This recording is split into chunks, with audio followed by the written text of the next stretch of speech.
great idea. This is awesome. And then I noticed a problem. You see, they hadn't had any snow in Taos in several weeks, and the conditions were extremely icy. And I soon found myself going just as fast sideways as I was straight down the mountain.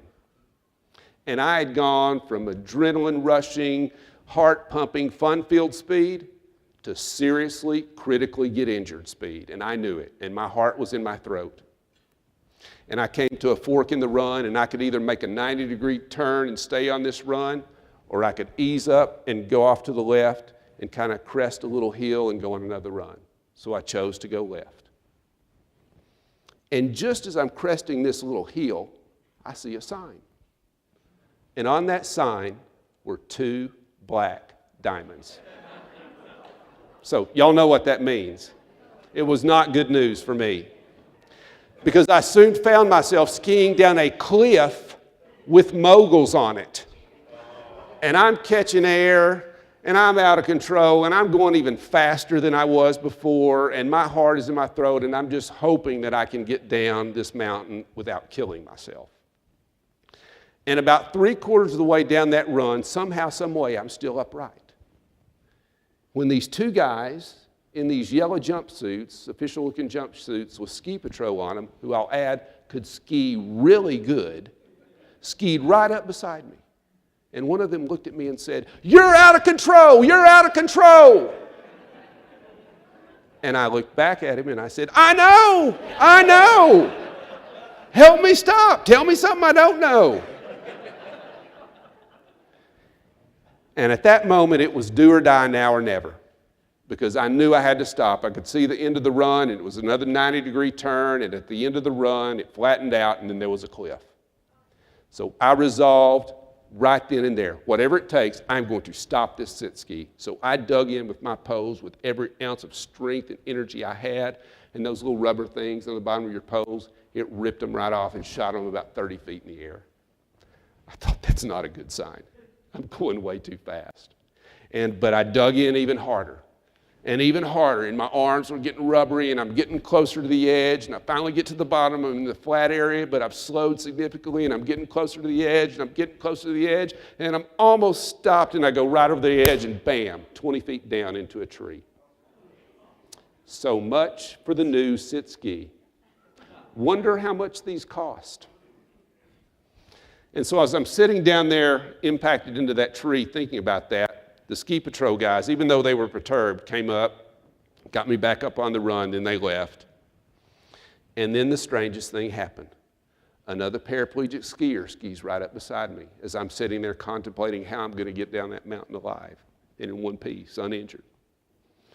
So we exchanged pleasantries and greetings, asked him what he's doing up there. "Oh, I come here to train. I'm a member of the U.S. Paralympic ski team. I train here because it's the steepest ski slope in the continental U.S.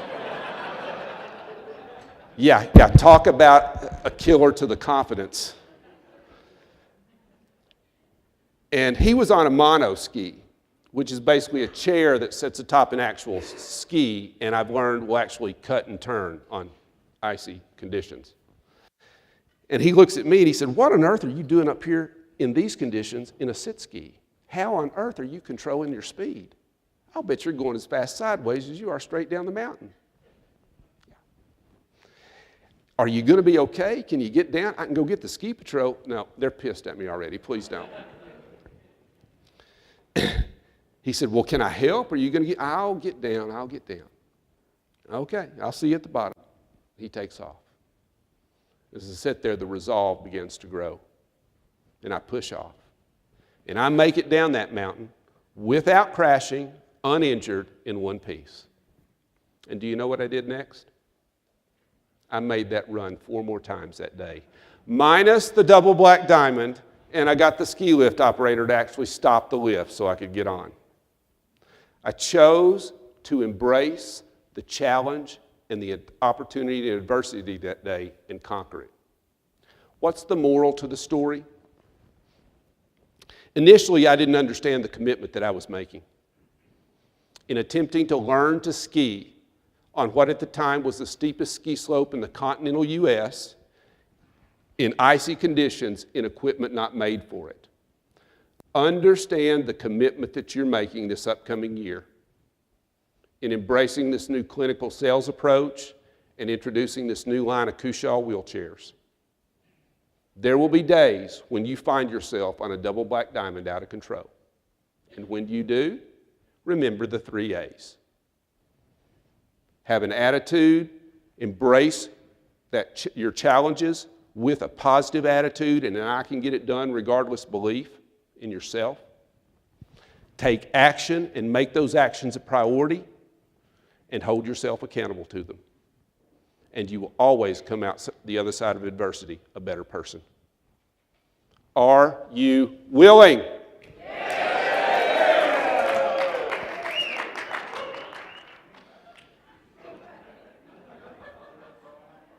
You know, I was in San Angelo, Texas, visiting my mother, and I had taken my hand cycle with me, and I was working out around San Angelo. And as I did that day, I heard someone call my name. Hey, Doug, hey, Doug. So I pull over, and lo and behold, who pulls up beside me? But that girl I told you I'd seen 10 days before my accident. As we began to talk and catch up and reminisce, she told me something that made me very, very sad. Sad, not sorry. She had just attempted suicide for the 4th time.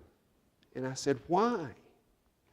And she said, because I hate my life in this wheelchair. I hate waking up every morning and knowing I've got to live my life in a wheelchair.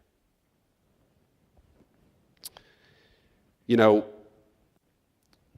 initially, right after my accident, I told you that I was a very, very angry, miserable person.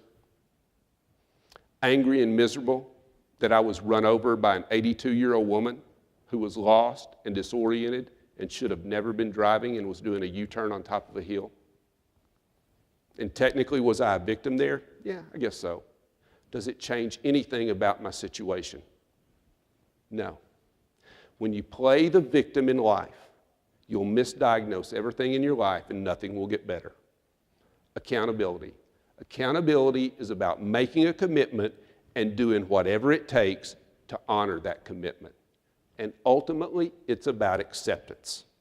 And the last time I checked, folks, acceptance has absolutely, unequivocally nothing to do with liking it. And I remember something else Randy told me when I was in rehab that I've never forgotten. He said, Doug, you may not be to blame for being here, but you're still responsible for what you do while you're here. That's accountability. It's not about being accountable to your team leader or the management or your CEO or your president for that matter. It's about being accountable to yourself and having those high expectations and those high standards for yourself and pushing yourself as hard and as far as you can go. I want to leave you with one last thought today, because if there's one thing I know, it's that paralysis is not a condition of the body.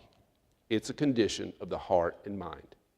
And you're only paralyzed if you believe you're paralyzed.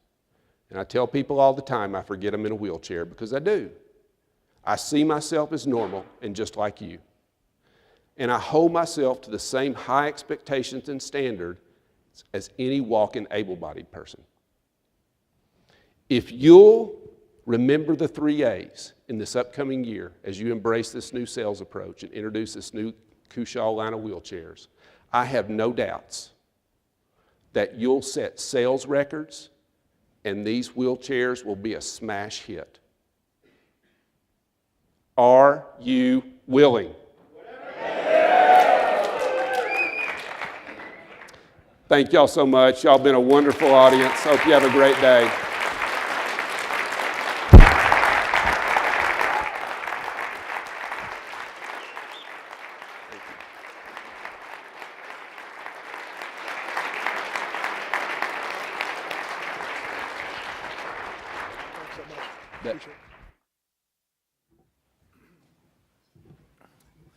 Okay. Are you ready for more? That was fantastic. Thank you, Doug. A lot of messages that we can definitely use every day. So we are going to move right into our Mojave West, right back across the street. Get going. We're running a little behind schedule. You guys took a lot of time with Julie in the morning, which is fine, Julie and Eckhart.